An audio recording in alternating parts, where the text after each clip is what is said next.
नमस्कार साथियों, how are you? I hope you are well. You are most welcome in my favourite YouTube channel Shiv Upadhyay Bagh classes.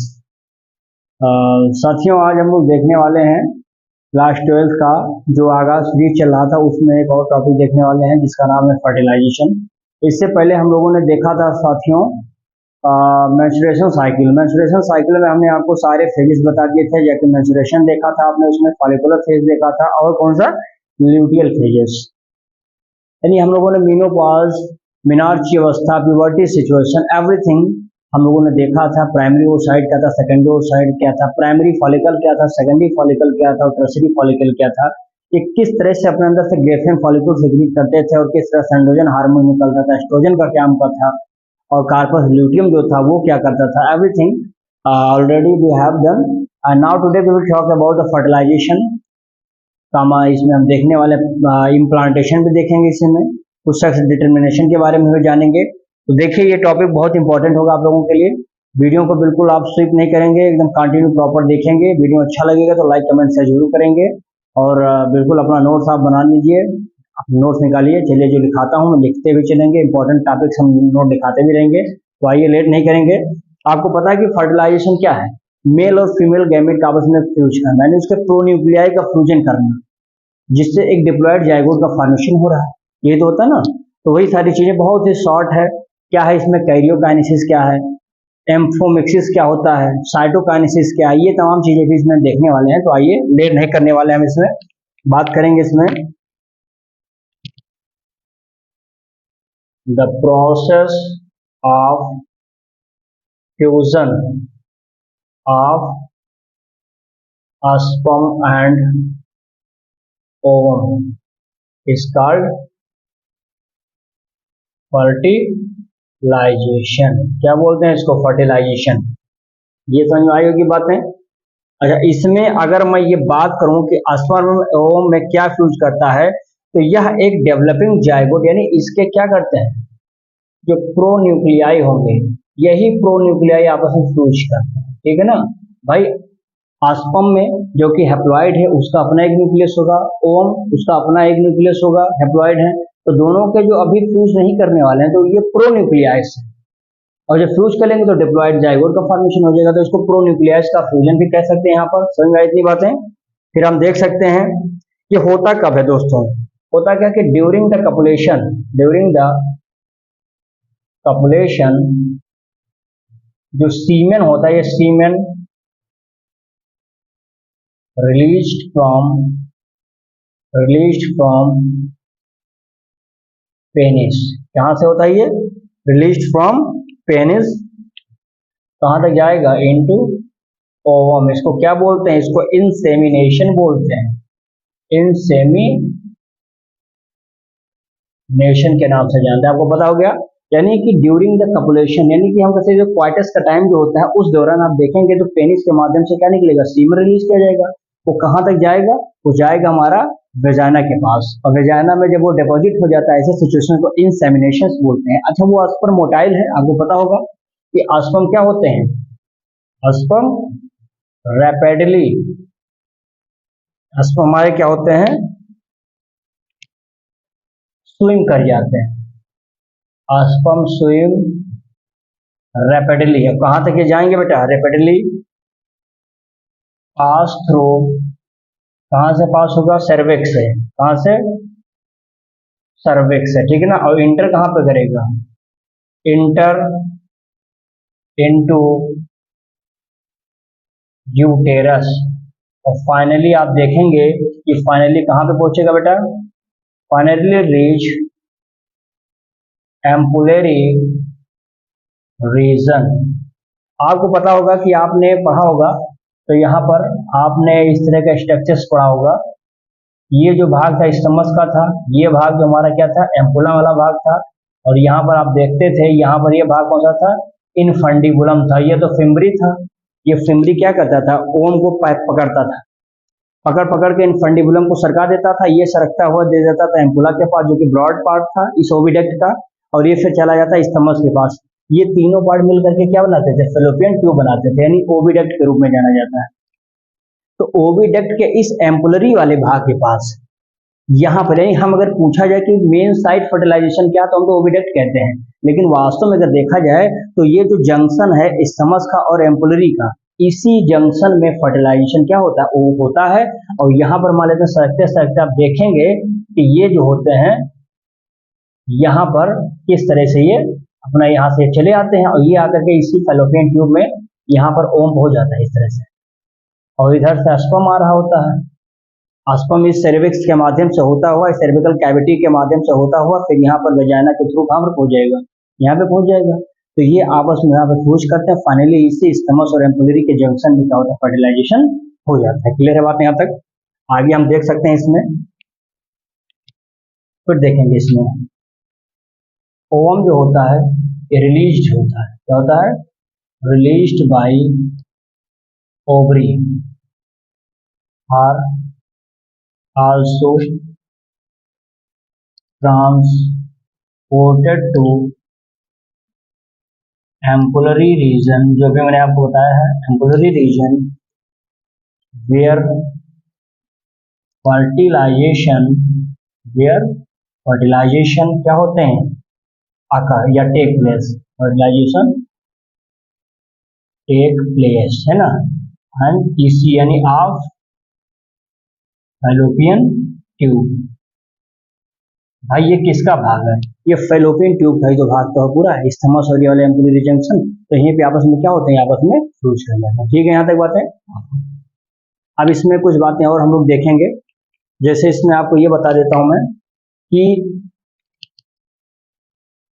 Union of male and female gamete क्या कहलाते हैं बेटा, ये syngamy. भाई syngamy मतलब एक जैसे, मेल और फीमेल गैमीट फ्यूज करते हैं, सिनगैमी कहलाता है। समझ में आई इतनी बात है? अगर यहीं पर हम कहें कि इंटरमिक्सिंग ऑफ साइटोप्लाज्म, यानी कि स्पर्म का और ओवम का साइटोप्लाज्म जब मिक्स करता है तो ऐसे कंडीशन को क्या बोलते हैं, प्लाज्मोगैमी कहते हैं। ठीक है ना? और अगर इनका न्यूक्लियस आपस में फ्यूज करता है तो न्यूक्लियस के फ्यूजन को क्या बोलते हैं, कैरियोकाइनेसिस। क्या बोलते हैं, कैरियोगैमी कह दीजिए और फिर कैरियोगैमी कहते हैं। लेकिन अगर इंटरमिक्सिंग ऑफ क्रोमोसोम हो रहा है बेटा, तो इसको क्या बोलते हैं, आपको मैंने बताया था शुरू में, एम्फीमेक्सिस के रूप में इसको हम लोग जानते हैं, एम्फीमेक्सिस कहा जाता है। समझ में आ गया? तो इतनी बातें हैं, इसका स्क्रीनशॉट ले लीजिए, फिर बताता हूँ आगे।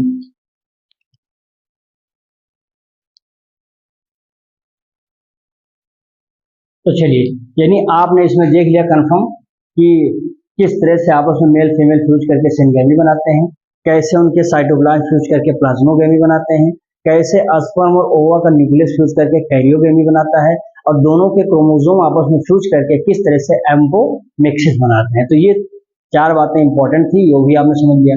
अब हम देखेंगे कि ये जो स्पर्म है बेटा, ये जब इस ओवम के साथ फ्यूज करने आता है तो इसको किन किन चीजों का सामना करना पड़ता है। आप जानते हैं कि जो स्पर्म का हेड होता है इसको एक्रोसोम कहा जाता है। उसी एक्रोसोम में आप देखेंगे कि विशेष प्रकार के अभी एंजाइम्स मिलेंगे।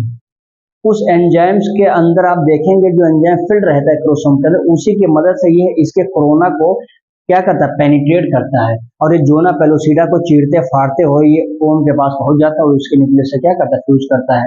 तो यानी कुछ सिचुएशन हम बताएंगे कि स्पर्म कैसे ओम के पास पहुंचेगा, उस कंडीशंस को आप देखेंगे, कुछ पॉइंट के माध्यम से मैं इसको क्लियर करूंगा। जैसे पहला काम क्या होगा, ये जो स्पर्म होगा, make the contact with egg. पहली बात तो समझ में आ गया कि स्पर्म किस तरह से इस एग के पास कांटेक्ट कर रहा है, पहली बात क्लियर होगी यहां तक। सेकंड बात देखेंगे यहां पर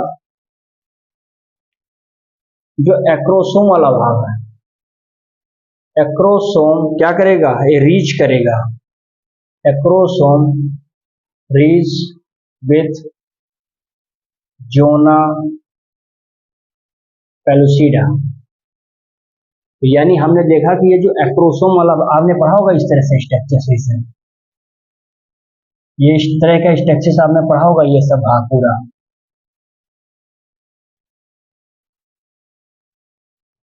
ये वाला जो भाग होता है, ये आगे वाला भाग, इसी को एक्रोसोम कहते हैं। तो ये एक्रोसोम किस तरह से, यानी अस्पम का ही भाग है भाई, एक हेड वाला भाग है, नेक वाला भाग है, मिडिल पार्ट है, टेल वाला भाग, यही 4 पार्ट होते थे अस्पम के। तो इसका जो टॉप एंड है, टर्मिनल यानी इसके लास्ट बिल्कुल एपेक्स पर जो है एक्रोसोम, ये किस तरह से यहाँ पर क्या करेगा, कांटेक्ट करेगा एग के साथ। ठीक है, इतनी बातें आगे देखेंगे इसमें। अब यही एक्रोसोम एक यहाँ और रीच करेगा, कहां पर रीच करेगा, ये जो सेल्स पाए जाते हैं इसको क्या बोलते हैं, परविटेलिन, इसको भी ले लेंगे रीच टू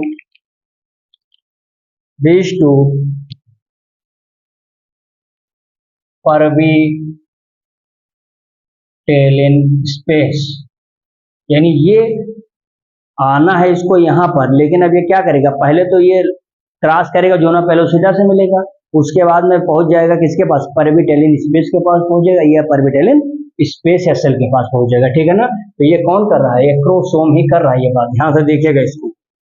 फिर देखेंगे, अब यहां पर देखेंगे जो प्लाज्मा मेम्ब्रेन है, plasma membrane of sperm and egg आपस में क्या कर लेंगे, फ्यूज कर देंगे। भाई अब जो प्लाज्मा मेम्ब्रेन इसका होगा, ये सब, ये प्लाज्मा मेम्ब्रेन इस यज्ञ के प्लाज्मा मेम्ब्रेन के साथ आपस में फ्यूज करेगा, यानी अब कौन सा होगा, ये आपस में फ्यूज करने वाले हो गए। ठीक है, ये हो गया। फिर हम देख सकते हैं यहाँ पर क्या, जो स्पर्म का न्यूक्लियस होता है, ये स्पर्म का न्यूक्लियस इंटर कर जाता है कहाँ पर, एग के साथ। और फिर एक और देख लेंगे, इसमें मेन पॉइंट है जो कॉर्टिकल ग्रेन्यूल कार्टिकल ग्रेन्यूल्स, ये भी सही हैं, ये फ्यूज कर जाते हैं किसके साथ, with egg plasma membrane which penetrate,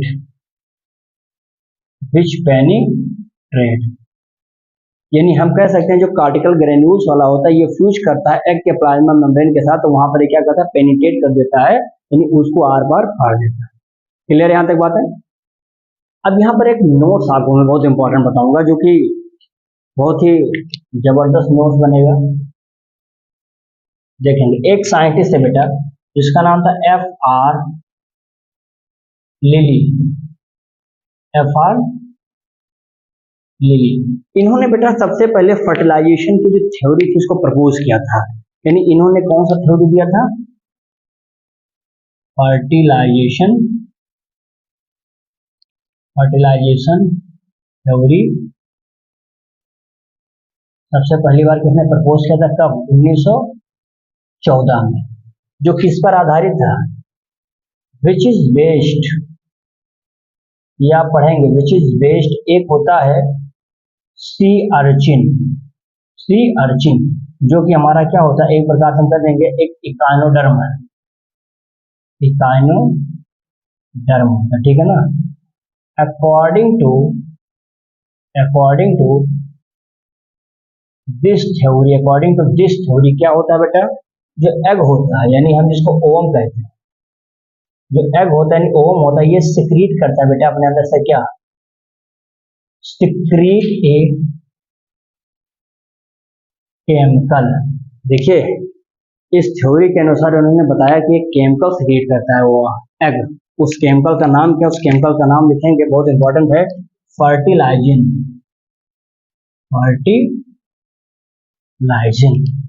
बहुत जबरदस्त चीज है ये, फर्टिलाइजिन क्या है, केमिकल है ये, ठीक है ना। ये केमिकल सिक्रीट करेगा, क्या करेगा, ये किससे बना होता है, अगर कोई पूछेगा कंपोजिशन इसका क्या, तो कह दीजिएगा ये बेटा ग्लाइकोप्रोटीन, क्या ये ग्लाइकोप्रोटीन, या इसी ग्लाइकोप्रोटीन को आप बता दीजिएगा कि इसमें ये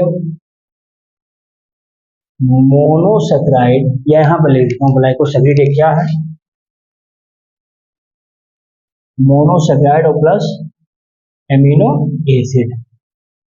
तो यानी हम बताएंगे कि ये जो फर्टिलाइजिन होता है नामक केमिकल जो है किससे बना है, ग्लाइकोप्रोटीन से। ग्लाइकोप्रोटीन किस चीज से बना हुआ है, मोनोसेकेराइड है ये, और इसमें क्या है, अमीनो एसिड है। इतनी बातें समझ में आ गई होगी मेरे हिसाब से। ठीक है, आगे देखेंगे इसमें हम लोग, फिर देखेंगे। And sperm has on its surface.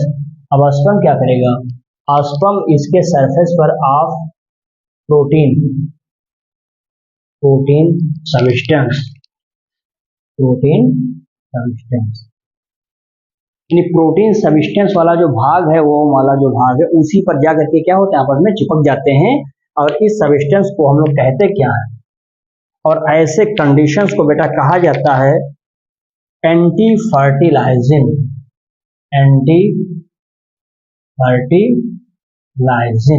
जो कि बना किससे होता है, ये भी अमीनो एसिड से कंपोज होता है। तो देखिए कितनी अच्छी बातें हैं। फर्टिलाइजर या फर्टिलाइजेशन एंड एंटी फर्टिलाइजिंग क्या होता है, तो भाई देखिए एंटी फर्टिलाइजेशन को बनाने वाला कौन है, वही ओम है, जिसके अंदर से एक केमिकल निकल रहा है। तो उस केमिकल नाम क्या है, फर्टिलाइजिन है, जो ग्लाइकोप्रोटीन से बना है, जो कि मोनोसेकेराइड और अमीनो एसिड से मिलकर बना है। यानी इसके प्रोटीन वाले भाग के सरफेस पर जा करके आसपास का चिपक जाता है और इसको क्या कर देता है, एंटी फर्टिलाइजिंग कर देता है। तो ये सिस्टम यानी फर्टिलाइजेशन के केसेस में सबसे पहली मरतबा 1914 में बताने वाले कौन थे, EFR लिली साहब थे। तो आई होप कि आप लोगों को ये वाला पॉइंट और अच्छे से क्लियर हो गया। देखो एक्स्ट्रा चीजें भी बताने की कोशिश कर रहा हूँ मैं आपको, तो इस सब चीजों हल्के में लीजिए। देखो चीजें छोटी हैं, लेकिन आने वाले समय में कंपटीशन लेवल में ये सब कहीं ना कहीं आपको मिल सकते हैं। फर्टिलाइजेशन बहुत पढ़े, लेकिन फर्टिलाइजिंग पूछ लिया जाए अभी जान ही नहीं पाएंगे, किस कंपोजिशन ही पूछ लिया जाए, यही नहीं पता रहेगा हमको। तो ये सब चीजों को बहुत अच्छे से पढ़िए और इसका स्क्रीनशॉट लीजिए, फिर आगे बताते हैं।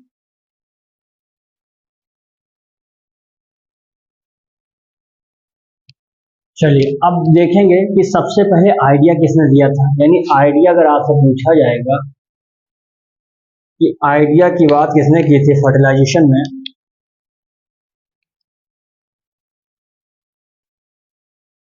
ल्यूवेनहॉक 1863। यानी ल्यूवेनहॉक साहब जो थे, इन्होंने सबसे पहली मरतबा 1863 में यह बताने का प्रयास किया कि आखिर फर्टिलाइजेशन का आइडिया है, कैसे फर्टिलाइजेशन क्यों होता है, कौन कौन करता है। ये बातें सबसे पहले ल्यूवेनहॉक साहब ने बताया, ठीक है ना। और एक चीज इसमें और देखेंगे, इंसेमिनेशन। अभी मैंने आपसे बताया था ना, इंसेमिनेशन क्या था, स्पर्म का सर्विकल कैनाल के माध्यम से पेनिस से निकलता हुआ, सर्विकल कैनाल से होता हुआ वेजाना के माध्यम से वेजाना पर डिपोजिट होना, पहुंचना, इंसेमिनेशन कहलाता है। कितने जाते हैं, तो वही चीजें मैं आपको बता रहा हूं। 300 मिलियन स्पर्म। सोचो 300 मिलियन स्पर्म है, क्या सबके सब फ्यूज कर लेंगे, नहीं। इस सबको ये जोना पेलोसिडा अलाउ ही नहीं करेगा, एक ही को कहेगा कि only one come and fuse the egg of the nucleus and other is go back, बाहर निकल जाएंगे वो लोग। एक ही फ्यूज करता है, वो क्यों करता है उसका भी मैं कॉन्सेप्ट बताता हूँ। ये समझ में आ गई थी बात है। अब एक चीज और इसमें देखेंगे, ये कैसे पहुंचता है यहाँ पर, तो होगा क्या कि यहाँ पे contraction of uterus, contraction of uterus and fallopian tube, fallopian tube, ये सब क्या करते हैं, असिस्ट करते हैं, assist in the sperm movement. भाई स्पर्म के पास टेल होता है, मिडिल पार्ट में माइटोकॉन्ड्रिया न्यूट्रिशन दे रहा है, वो तो मूव करेगा, सरसा सरसा जाएगा, टेल की मदद लेगा, टेल उसको आगे पुश करने में मदद करेगा। लेकिन आगे बढ़ना है तो इसको फेलोपियन ट्यूब में कॉन्ट्रैक्शन होगा, संकुचन होगा। उस संकुचन की वजह से ये लोग जो है और फेलोपियन ट्यूब आपस में असिस्ट कर लेते हैं और इसको आगे बढ़ाने का काम करते हैं। तो ठीक है ये बात है, आगे देखेंगे इसमें। अभी मैंने आपको बता ही दिया कि अगर आपसे पूछा जाए कि फर्टिलाइजेशन का साइट क्या, तो एम्पुलरी कहिए या इस्थमस एंड एम्पुला का जो जंक्शन होता है उसको आप कह सकते हैं। तो इसको लिखने की जरूरत मुझे नहीं है, ठीक है ना। देखेंगे अब यहाँ पे कुछ एक्रोसोमल रिएक्शन आपको बता देते हैं। भाई एक्रोसोम स्पर्म वाला भाग, मैंने कहा एक ही स्पर्म जा रहा है, लेकिन एक्रोसोम आगे भाग वही जाके जोना पेलोसिडा से सबसे पहले मिलेगा। वो मिलेगा तब जब उसके पास कुछ ताकतें होंगी, वो ताकत कौन कौन सी है, उसी का हम बताएंगे रिएक्शन कौन कौन सा है। तो डायरेक्टली मैं आपको यहाँ बता ही देता हूँ, यहाँ देखेंगे होता क्या बेटा कि ये कुछ केमिकल कंटेन होता है, केमिकल कंटेंट इन क्रोमोसोम, ठीक है ना। कौन कौन से केमिकल हैं, जैसे हाइलोरोनिडेज, एक एंजाइम और होता है इसमें, जान लीजिएगा, अस्पर्मलाइसिन, बता चुका हूं मैं सर, अस्पर्मलाइसिन पाया जाता है, ठीक है ना। ये लोग करेंगे क्या, ये करेंगे क्या कि जो कोरोना को क्या करेंगे, पेनिट्रेटिंग एंजाइम्स होते हैं भाई, उसी एक्रोसोम के अंदर ये सब एंजाइम जो है हाइड्रोजनेज, ठीक है ना, हाइलोरोनिडेज और अस्पर्मलाइसिन में भरा रहता है। ये भरा है तभी जाकर के ये जोना कैसे, जोना पेलुसिडा से पहले किसको भेजेगा, कोरोना को। तो कोरोना को यहाँ देखो, जोना पेलुसिडा के पास इसको जाने से पहले ये इस लेयर को, यानी कह सकते हैं कि ये वाला जो लेयर है, यानी हम कह सकते हैं कि ये हमारा जो कोरोना वाला भाग है, इसको पहले तोड़ेगा। इसको तोड़ करके फिर ये यहाँ पहुंचेगा, तब आएगा कहाँ पर, जोना पेलुसिडा के पास पहुंचेगा। तो यानी जोना पेलुसिडा को तोड़ते हुए तब ये सीधा एक के पास पहुंचेगा, यहाँ न्यूक्लियस में।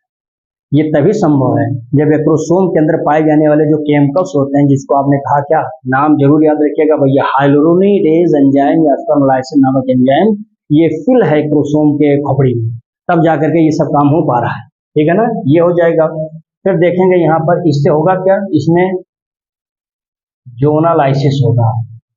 अब जोनालाइसिन, जोना पेलुसिडा का टूटना, लाइसिस, तो ये हो जाएगा।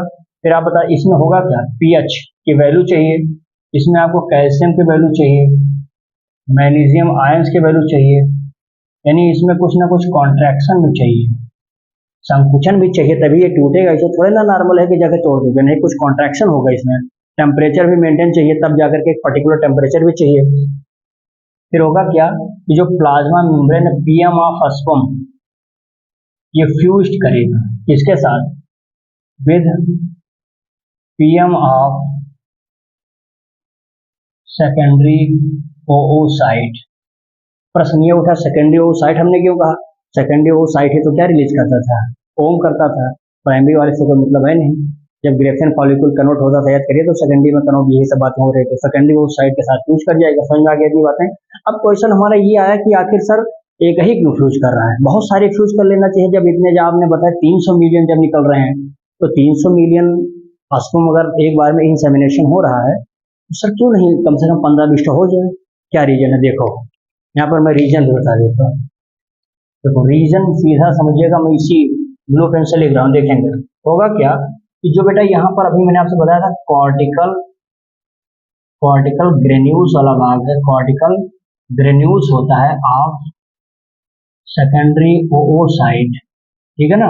ये क्या होता है, ये कहाँ पर होते हैं, ये होते हैं beneath the plasma membrane of secondary oocyte।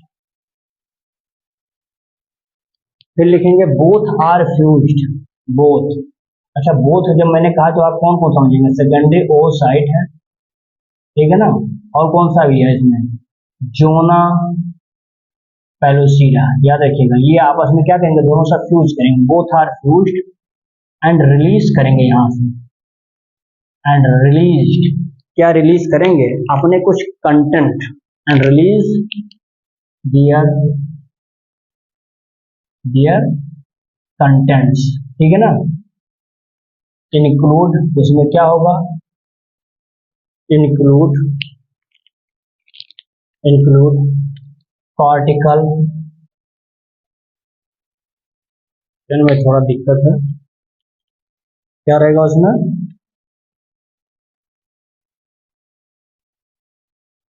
Cortical enzymes, ये कहाँ पर पाए जाएंगे, between plasma membrane and zona pellucida. अब भैया जब प्लाज्मा मेम्ब्रेन और जोना पेलुसिडा के बीच में ये कॉर्टिकल वाला जो एंजाइम्स निकल रहा है, ये उन्हीं के बीच में फिल है, तो ये कुछ तो काम करेगा। अब वैसे नॉर्मल देखो, मैंने लिखा ना कॉर्टिकल ग्रेन्यूल्स, जो कॉर्टिकल ग्रेन्यूल्स होता है सेकेंडरी ओसाइट का, ये कहाँ पर है, beneath the plasma membrane of secondary oocyte, ये सेकेंडरी ओसाइट के नीचे मौजूद है। साथ ही साथ दोनों जब आपस में फ्यूज करेंगे, भाई एक परत ऐसा दोनों लेयर है ऊपर नीचे, तो आपस में जब फ्यूज करेंगे, तो फ्यूज करने से क्या होगा, कुछ केमिकल रिलीज करेंगे। रिलीज कौन से करेंगे? अपने कुछ कंटेंट रिलीज कर देंगे और वह कंटेंट क्या होगा, उसमें कॉर्टिकल एंजाइम्स होंगे जो कहाँ पर मौजूद हो गए हैं, प्लाज्मा मेम्ब्रेन और ज़ोना पेलोसिडा के बीच में रहेंगे। ये कुछ हार्डनेस, कठोरनेस देंगे। किसको? मैं लिखता हूँ यहाँ पे, ठीक है ना, लिखेंगे। ये जो एंजाइम्स है, एंजाइम्स हार्डनेस इसको ज़ोना पेलोसिडा को, जो कि मदद करेगा, विच हेल्प प्रिवेंट करेगा। किसको प्रिवेंट करेगा? The entry of additional sperm, यानी एडिशनल स्पर्म, बहुत ज्यादा स्पर्म पॉलीस्पर्मी कह देंगे, यानी कि पॉलीस्पर्मी से बचाएगा। ये पॉलीस्पर्मी से क्या करेगा? बचाएगा। अब भैया हो, बहुत सारे अगर स्पर्म आके फ्यूज कर गए तो पॉलीस्पर्मी हो जाएगा, क्योंकि ये संभव बहुत मुश्किल है। लेकिन क्या होगा कि ज़ोना पेलोसिडा को इतना मजबूत कर दो, जैसे एक स्पर्म आया तो उसकी एक्रोसोम के सारे एंजाइम मिलकर के उसको चीर चार करके कोरोना से लेकर के ज़ोना पेलोसिडा तोड़ ताड़ के अंदर चले गए। अब अगली मरतबा क्या होगा? अब जब और आएंगे तो ज़ोना पेलोसिडा को आप देखिए इतना मजबूत हो जाएगा, क्योंकि उसके अंदर कॉर्टिकल एंजाइम्स मौजूद हैं। और कॉर्टिकल एंजाइम्स क्या करेगा? उसको हार्डनेस प्रोवाइड कर देगा, जिससे बहुत सारे स्पर्म जो आएंगे बेकार में लड़ करके टूट करके अपने वापस चले जाएंगे। इंडिया नहीं देगा, यानी पॉलीस्पर्मी के चांसेस क्या कर दिया उसने? कम कर दिया। तो अगर कोई पूछे कि क्यों नहीं एक से ज्यादा फ्यूज करते हैं, क्यों नहीं पॉलीस्पर्मी बना लेता है? Due to the hardness of the zona pellucida in the presence of the cortical content enzymes. Clear यहाँ तक बात है? तो ये भी इंपॉर्टेंट टॉपिक था, मैंने अलग से इसको एक्स्ट्रा दे करके आपको एक्सप्लेन किया ताकि आपके दिमाग में कहीं से कोई प्रश्न यहाँ से आपके न बोर्ड में न कोई कंपटीशन में फंसे नहीं, ठीक है ना, अच्छे लेवल से आप इसको सॉल्व कर सकें। तो इसका स्क्रीनशॉट लीजिए, फिर आगे मैं बताता हूँ।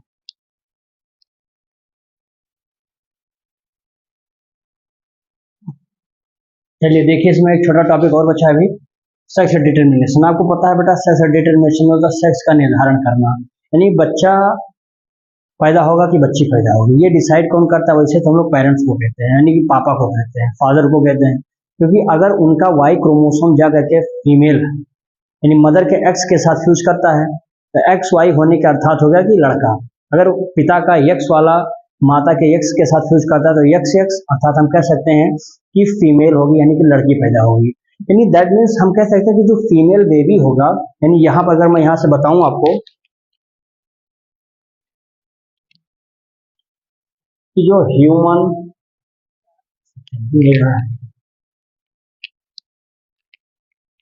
यानी हम इसमें अगर बताएं आपसे कि ह्यूमन फीमेल जो है इसको हम क्या मान लेते हैं? X x.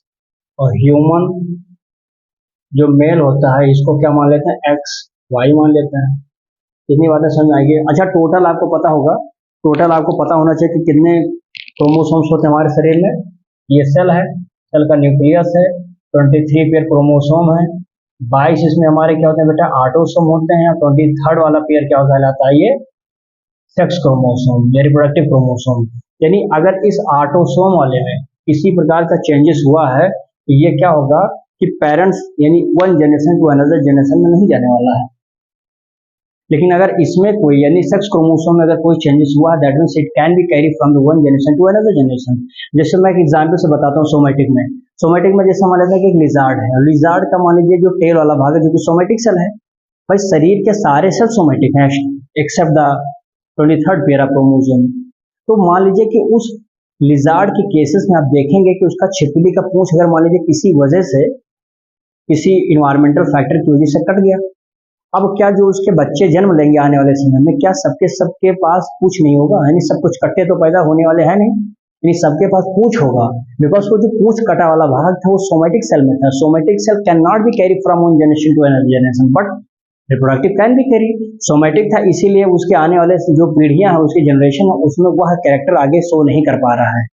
तो इसीलिए हम कहते हैं कि जो सोमेटिक में कोई भी चेंजेस होते हैं वो आगे कैरी नहीं करेंगे, लेकिन रिप्रोडक्टिव में क्या होता है? कैरी होता है। अब आप इसमें देख सकते हैं कि जो हमारा ये ह्यूमन फीमेल है एक्स एक्स है, यानी हम इसको एक्स एक्स मान सकते हैं, और इसको क्या कहते हैं? एक्स वाई कहते हैं।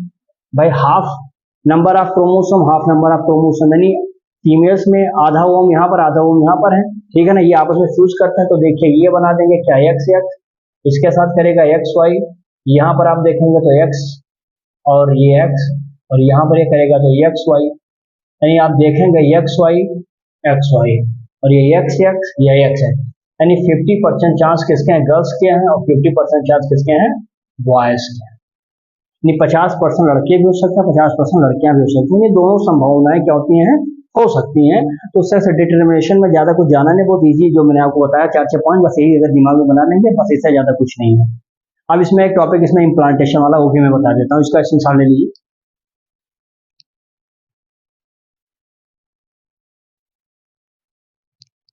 चलिए बेटा, अब इसमें देखिए टॉपिक और बच्चा, अर्ली एम्ब्रियोनिक डेवलपमेंट। आपको पता होना चाहिए कि अर्ली एम्ब्रियोनिक डेवलपमेंट, एम्ब्रियो का डेवलपमेंट होने से पहले कौन कौन से कंडीशन आते हैं। दो कंडीशन है, एक क्लीवेज होता है, एक इम्प्लांटेशन होता है। क्लीवेज मतलब ब्रेकडाउन ऑफ द सेल होगा, यानी एम्ब्रियो का होने वाला है। और हम जब इम्प्लांटेशन की बात करेंगे तो उसमें ब्लास्टोसिस्ट का फॉर्मेशन कैसे होता है, यानी उसके बारे में जानेंगे, ठीक है ना। तो इसमें दो कंडीशन हो सकते हैं, एक हम बता देंगे, देखेंगे स्टार्ट कहाँ से होता है, ये क्लीवेज से होगा, एंड इसमें क्या होता है, इम्प्लांटेशन होता है, ठीक है ना। यही दोनों सिचुएशन इसमें देखने को आपको मिल सकते हैं बच्चे।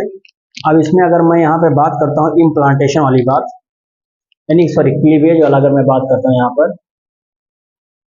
देखिएगा क्लीवेज में होता क्या है, बहुत आसान है, बहुत ही एक झटके में समझ में आएगी। जो जाइगोट होता है बेटा, यानी माइटोटिक डिवीजन जो होता है, एक्चुअली माइटोटिक डिवीजन को ही हम लोग क्या बोलते हैं, माइटोटिक डिवीजन को ही क्लीवेज कहा जाता है। ये क्लीवेज हो जाता है, अर्थात हम कह सकते हैं कि जो बेटा ये जाइगोट होता है, इस जाइगोट में चलेगा क्या, माइटोटिक डिवीजन, ये माइटोटिक डिवीजन होगा अपना। और माइटोटिक डिवीजन के दौरान आप देखेंगे किसमें क्या करेगा, ये जाएगा move through the isthmus, move through the isthmus of oviduct through uterus, and to form, यानी यूटेरस की तरफ ये जाएगा, कैसे, isthmus का सहारा लेगा। भाई ये isthmus का सहारा लेगा, याद करिए कुछ ऐसे भाग आपको देखने को मिला होगा, ये isthmus है, ये हमारा आपका देखिए इनफंडिबुलम वाला भाग था, ये एम्पुला वाला भाग था। तो isthmus से होता हुआ क्या होगा, isthmus से होता हुआ इसे ये यहाँ यूटेरस के पास आ जाएगा, यहाँ पर, ठीक है ना। तो किस तरह से isthmus से होता है, यूटेरस के माध्यम से ये ओविडक्ट में पहुंच जाएगा, और कहाँ पर, यूटेरस का आ गया, और ये क्या बनाएगा, ये बनाएगा 2, 4, 8, 6 डॉटर सेल। उस डॉटर सेल का नाम जो होगा क्या होगा, ब्लास्टोमर,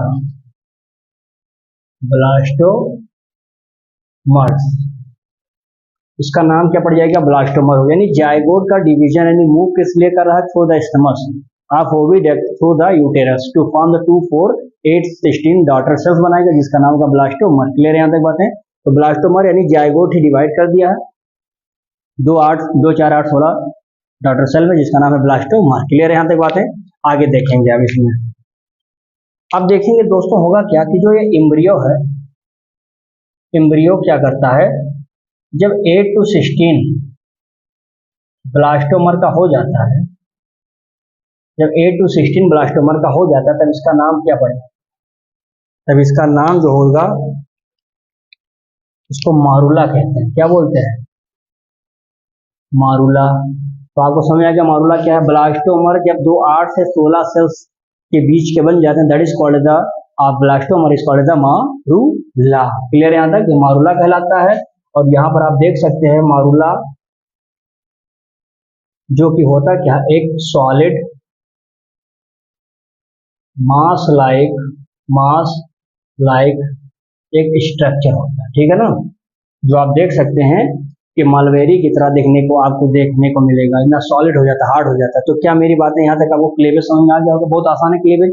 क्लीवेज में क्या है, जायगोट है, उसको मैटरनिटी डिवीजन भी कहते हैं। जायगोट का डिवीजन होता है, जायगोट डिवीजन करने के लिए कहाँ जाएगा, तो move toward the stomach of the oviduct of the uterus के पास पहुंच जाएगा।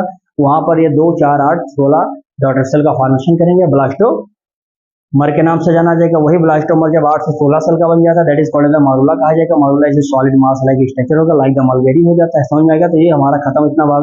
अब हम देखेंगे पहला वाला भाग खत्म, यानी अब हम समझेंगे यहाँ पर इम्प्लांटेशन। इम्प्लांटेशन में सबसे पहले आपको जानना है ब्लास्टोसिस्ट के बारे में, यानी अब हम देखेंगे यहाँ कि ब्लास्टोसिस्ट का फॉर्मेशन कैसे हो रहा है। Blastocyst formation and implantation. देखिए बहुत आसान है भैया, बहुत आसान है। कॉन्सेप्ट से अगर आप अच्छे से समझ रहे हैं तो चीजें आपको क्लियर होंगी यहीं पर। अब देखिए मैं बताऊंगा कि ब्लास्टोसिस्ट का फॉर्मेशन हुआ कैसे। अब यही सेल आगे डिवाइड करते करते जाएंगे, ब्लास्टोसिस्ट बना लेंगे। अभी देखिए, और ये ब्लास्टोसिस्ट होगा और जाकर के यूटेरस के इंडोमेट्रियम वॉल पर चिपक जाएंगे। उसी पे इम्प्लांटेशन के नाम से जाना जाता है। अभी सब बातें बता रहा हूँ। देखिए अब इसमें होगा क्या, देखिए ये जो मारुला वाला स्टेज है, ये जो मारुला है बेटा, आपको समझ आएगा। ये मारुला क्या करता है, ये कंटिन्यू डिवाइड करेगा। कंटिन्यू इसमें क्या होगा, डिवाइड होगा। ये बनाएगा किसमें, ब्लास्टोसिस्ट बनाएगा। क्या बनाएगा, ब्लास्टोसिस्ट, जो कि आप देखेंगे ये मूव कर जाते हैं। कहां पर जाएंगे, मूव इनटू यूटेरस, ठीक है ना, यूटेरस में चले जाएंगे। अब आप देखेंगे जो बेटा ये होता क्या है, अब यहाँ पर आपको जो ब्लास्टोसिस्ट जो बना है, इस ब्लास्टोसिस्ट के कैविटी, जैसे मान लो कि यहाँ पर एक ब्लास्टोसिस्ट से बना दिया गया, ठीक है ना। तो ब्लास्टोसिस्ट में एक कैविटी ऐसे दिखेगी, ये कैविटी, यानी उसी की बात करेंगे। यहाँ पर लिख लो अच्छा, तो ये जो कैविटी है, कैविटी ऑफ ब्लास्टोसिस्ट, या ब्लास्टोसिस्ट को नामों से जानते हैं, ब्लास्टुला, ब्लास्टुला।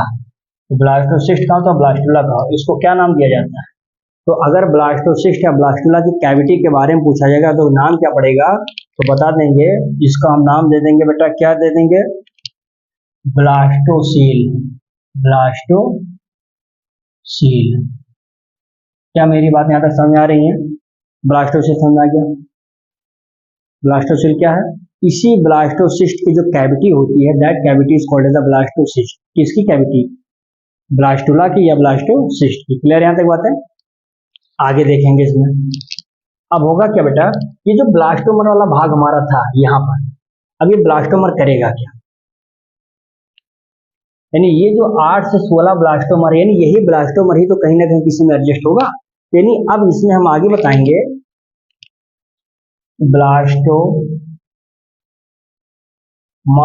ऑफ, या ब्लास्टोमर्स किसमें होगा, ये इनटू ब्लास्टोसिस्ट आर अरेंज्ड, ये अरेंज्ड हो जाते हैं कैसे, इनटू आउटर। एक तो इसका आउटर वाला भाग होगा भाई, जो 8 से 16 ब्लास्टोमर है, ये कहां पर होगा, तो जाहिर सी बात है आपको पता होना चाहिए कि ये उसी ब्लास्टोसिस्ट में क्या होगा, चिपका रहेगा। भाई ब्लास्टोसिस्ट क्या था, यही मारुला जब डिवाइड करता था तो ब्लास्टोसिस्ट बना दिया था। अब यही ब्लास्टोसिस्ट में ये क्या होते हैं, इनका अरेंजमेंट ऐसे होता है कि जो आउटर वाला सरफेस होता है, इस आउटर वाले सरफेस को हम लोग बेटा क्या कहते हैं,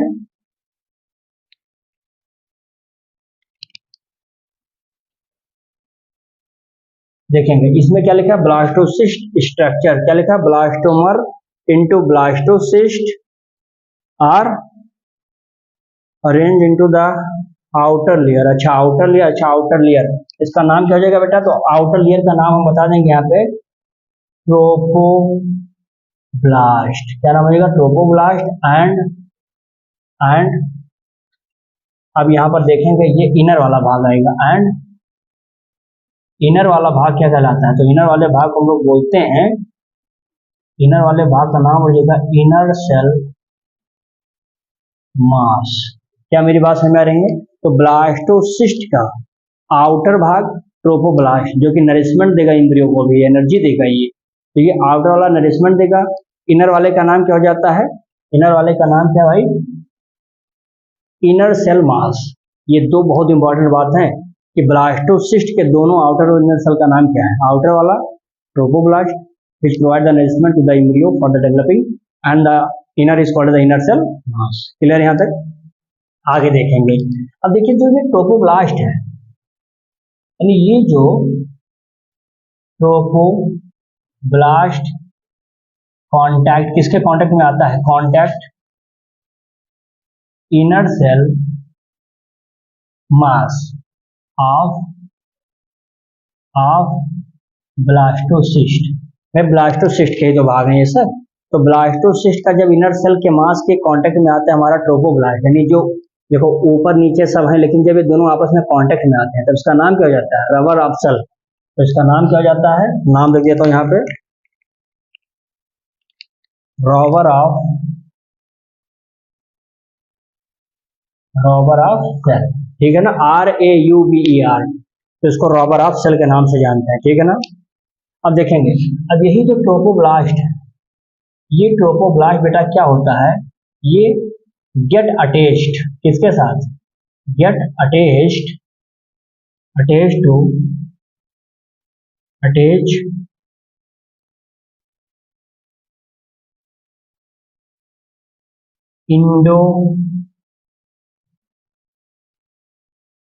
endometrium of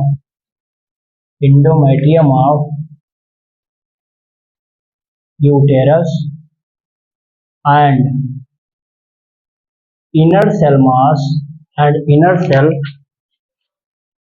cell mass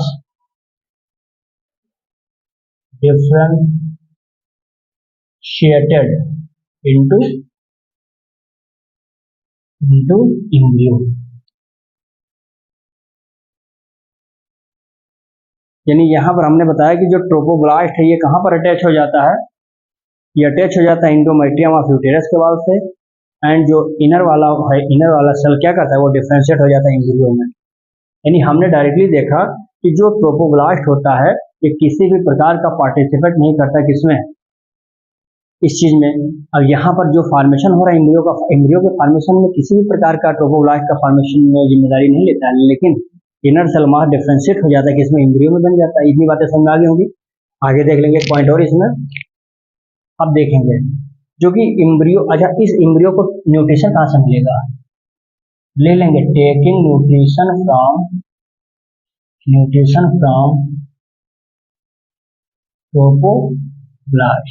trophoblast इसको न्यूट्रिशन दे देगा। ठीक है। अब एक पॉइंट इसमें और समझा देंगे, बस देखेंगे जो यूटेराइन सेल होता है, ये uterine cell divide and cover blastocyst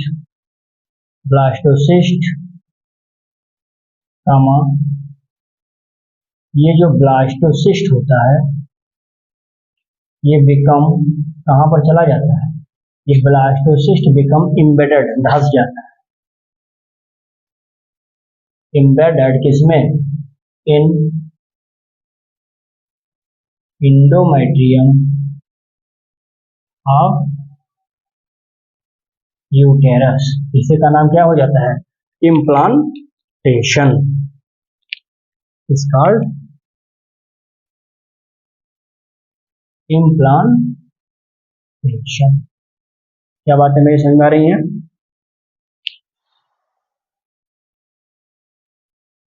यानी एक चीज यहाँ पर आपने देखा कि जो यूटेराइन जब सेल जो होता है यूटेराइन की सेल डिवाइड करती हैं और वो कवर कर देते हैं किसको?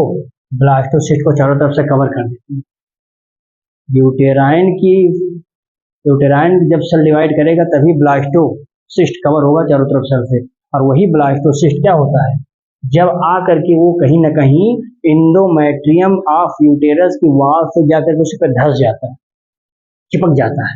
That condition is called as the implantation. समझ में आ गया? तो ये इतना इसका हमारा इम्प्लांटेशन वाला भाग था। क्या क्या प्रोसीजर होते थे, कौन कौन से सिचुएशन आपको एम्ब्रियो में देखने को मिलते हैं, ब्लास्टोसिला क्या है, ब्लास्टोमर क्या है, ये सारी चीजें आपने देख लिया होगा। आई होप कि आपको मजा आया होगा।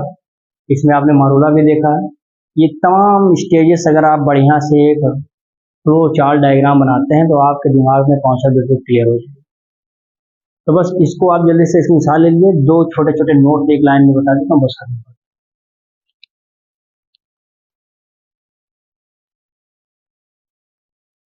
चलिए, इसमें एक नोट्स हमने बता दिया है कि एम्ब्रियोनिक डेवलपमेंट अगर हम देखेंगे इसमें तो होता क्या बच्चा कि सबसे पहले एम्ब्रियोनिक डेवलपमेंट करना तो फर्टिलाइजेशन चाहिए।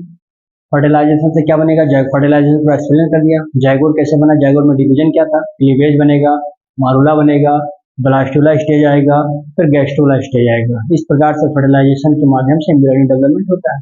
फिर देखेंगे जो भी मैंने आपसे बताया था ब्लास्टोसिस्ट वाला, जो एक आउटर वाला भाग था और एक इनर वाला भाग था, तो इनर सेल मास जो था इसमें कुछ ऐसे सेल्स पाए जाते हैं जिसका नाम क्या होता है? स्टेम सेल कहते हैं, जो क्या कर सकता है? All type of tissues and organs का फॉर्मेशन ये कर सकता है। फिर देखेंगे 2 से लेके 8 सप्ताह तक का जो ऑफस्प्रिंग होता है, उस ऑफस्प्रिंग का नाम क्या होता है? During the embryonic development embryo कहते हैं। एम्ब्रियो मतलब 2 से 8 सप्ताह के बीच का जो ऑफस्प्रिंग होगा, that is called the embryo. लेकिन फीटस किसे कहते हैं? मोर देन 8 वीक्स, 8 सप्ताह से ज्यादा आफ्टर द कंसीव, मतलब जो गर्भधारण हो जाता है उसके 8 सप्ताह के बाद की जो सिचुएशन होती है जो बच्चे का, जिसको बोलते हैं फिटस। क्लियर होगा यहाँ तक? सो आई होप कि आप लोगों को ये वीडियो देखने में मजा आया होगा। बहुत अच्छा जबरदस्त टॉपिक था, इसको आप पढ़ेंगे तो जान लीजिए कि आपके फायदे के लिए है। बस एक लास्ट इसमें टॉपिक होगा, इस लास्ट टॉपिक में हम लोग देख लेंगे। इसमें बहुत छोटे छोटे एक टॉपिक हैं और ऑचुरेशन वगैरह इसमें आ जाएगा। उस टॉपिक के बाद इस चैप्टर को हम खत्म करेंगे। तो ठीक है बेटा, इसको वीडियो को आप लोग लाइक कमेंट शेयर कर देंगे, जो चैनल को सब्सक्राइब नहीं करेंगे सब्सक्राइब भी कर देंगे। बाकी मिलते हैं एक लास्ट टॉपिक के साथ इस चैप्टर में, उसके बाद इस चैप्टर का समापन करेंगे। फिर हम लोग बात करेंगे रिप्रोडक्टिव हेल्थ के बारे में, ठीक है ना? तो चलिए इसको आप इसके साथ लीजिए, मिलते हैं नए टॉपिक के साथ। अब तक के लिए बहुत बहुत धन्यवाद।